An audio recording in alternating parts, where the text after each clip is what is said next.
Un homme rampait partout sur sa propre pelouse, comme s'il cherchait quelque chose. Il avait même demandé à sa femme de l'aider. Les voisins restaient bouche bée devant cette scène étrange. La raison était simple. Louis avait inventé une machine à rétrécir. Et ses enfants avaient accidentellement été réduits à une taille minuscule, pas plus grand qu'un ongle. En cherchant dans le jardin, Louis aperçut un balai. Une idée terrifiante lui traversa soudain l'esprit. Et s'il avait balayé ses enfants avec les déchets la veille? Son cœur faillit s'arrêter. Il prit une loupe et commença à fouiller les sacs poubelles. Puis il remarqua qu'un des sacs était déchiré. Cela signifiait peut-être que les enfants avaient réussi à sortir. Ou peut-être qu'ils étaient encore quelque part dans le jardin. Pour éviter d'écraser ses enfants, Louis monta sur des échasses. Il prit des jumelles et observa attentivement toute la pelouse. Mais il ne remarqua pas le tuyau d'arrosage sous ses pieds. Par accident, il marcha sur la valve. L'eau jaillit immédiatement avec une force incroyable. Pour les petits enfants cachés dans l'herbe, chaque goutte d'eau tombait comme un boulet de canon.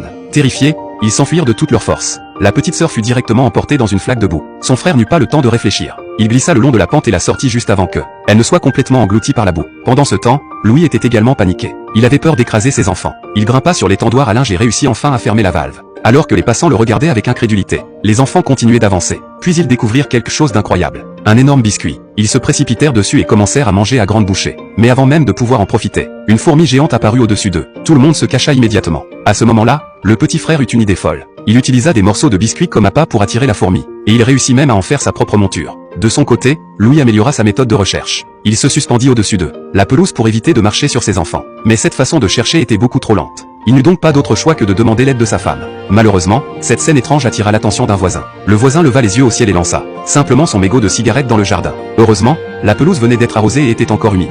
Sinon, les conséquences auraient été catastrophiques. Plus tard, les enfants grimpèrent dans un immense jouet en forme de bloc de construction. Ils y passèrent toute la nuit. Mais le lendemain matin, ils furent soudain réveillés par un violent choc.